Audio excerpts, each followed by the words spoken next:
মিলাদুন নবীকে নিয়ে খুব জোরে সোরে কথা বলা হচ্ছে, আনন্দ উল্লাস করা হচ্ছে, এমনকি আল্লাহ মাফ করুক নাউজুবিল্লাহ ঈদ পর্যন্ত ঘোষণা দেওয়া হচ্ছে কিনা? ঈদে মিলাদুন নবী বলা হয় নাকি বলা হয় না? ঈদে মিলাদুন নবী, ঈদ মানে খুশি শাব্দিক অর্থে। শরীয়তের পরিভাষায় ঈদ একটি ইবাদত, আল্লাহ রসুলের তরিকায় পালন করার নাম কি? ঈদ। এবং সেই ঈদ পালন করাটাও ফরজ ওয়াজিব, আবশ্যকীয়। ইসলামী শরীয়তে ঈদ মাত্র কয়টা? দুইটা, একটা হলো ঈদুল ফিতর আর একটা হলো ঈদুল আযহা। তৃতীয় কোনো ঈদ নাই। অর্থাৎ শরিয়ার নিয়মে আল্লাহ রসুলের পদ্ধতিতে আনন্দ করে ইবাদত বা হিসাবে আনন্দ করার তৃতীয় কোনো পদ্ধতি নাই। যদি থাকতো তাহলে আল্লাহ নবী সাল্লাল্লাহু আলাইহি ওয়াসাল্লাম নিজে পালন করে দিতেন। যদি থাকতো সাহাবায়ে কেরাম রাদিয়াল্লাহু পালন করতেন, তাবিঈন পালন করতেন, সালাফে সালেহিন পালন করতেন। 604 হিজরি পর্যন্ত এই মুসলিম উম্মাহ কোনোদিন তৃতীয় কোনো ঈদ পালন করেন নাই। 604 হিজরিতে যে ইরাকের মৌসুল নামক নগরীর বাদশা মুজাফফরউদ্দিন সে ঈদে মিলাদুন নবী আবিষ্কার করে, খ্রিস্টানদের 25শে ডিসেম্বরের ঈদ দেখে, বড়দিন দেখে, তাদের ঈসা আলাইহিস সালামের জন্মদিন পালন দেখে তারা আমাদের নবীরও জন্মদিন পালন শুরু করে। নাউজুবিল্লাহ। আল্লাহর নবীকে আমরা ভালোবাসি আসলে, না সাহাবায়ে কেরাম বেশি ভালোবাসেন?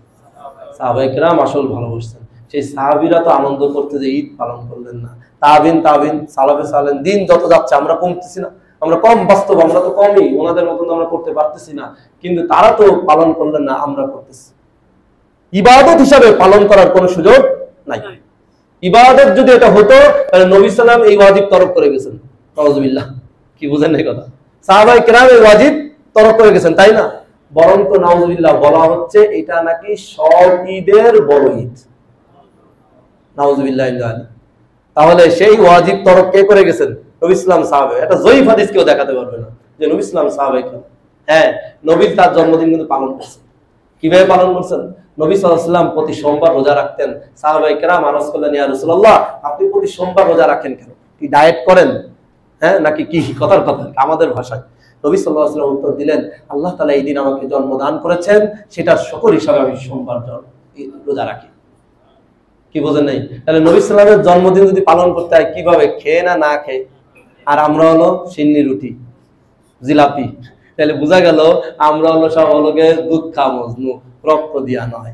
আমরা ঈদে মিলাদুন নবীকে কেন্দ্র করে কিছু জিলাপি খেতে পারবো, এইটা দাঁড়াইছে না? কিছু সিন্নি খাওয়া যাবে। তাহলে আমরা নবী ঈদ পালন করছেন কি? কেক কাটে না জিলাপি খেয়ে, না রোজা রেখে? সাহাবায়ে কেরামও এই ঈদ পালন করছেন কি করে? রোজা রেখে। এবং এই ঈদ বছরে একবার করছেন না প্রতি সপ্তাহে? বছরে 52 দিন তিনি পালন করেছেন এই ঈদকে। কথার কথা যদি মানে ওদের ভাষায় বলি। আর তোমরা বানা হলো জিলাপি আর সিন্নি। আল্লাহ মাফ করুক। নাউজুবিল্লাহ।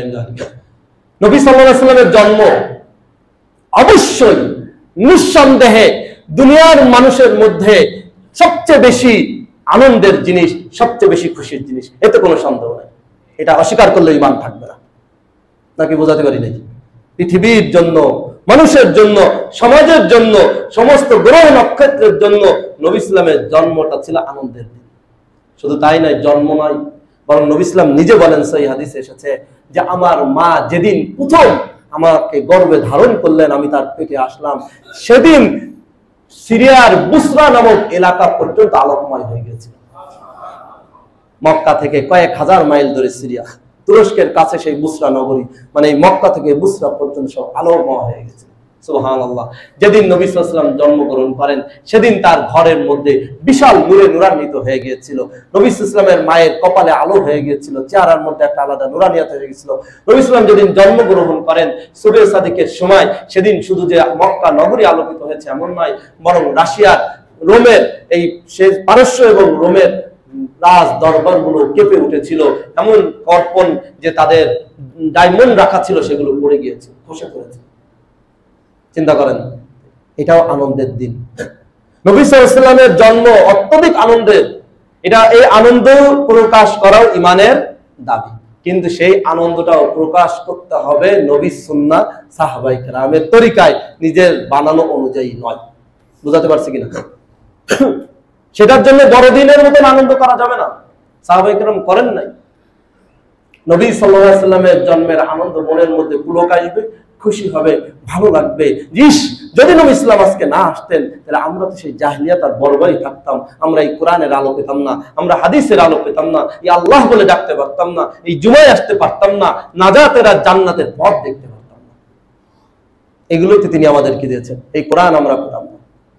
এটা আমাদের আনন্দের জন্য নবী ইসলাম, এটা হলো মিলাদুন নবীর, নবীর জন্ম, এটাই মূল তার অধিকার।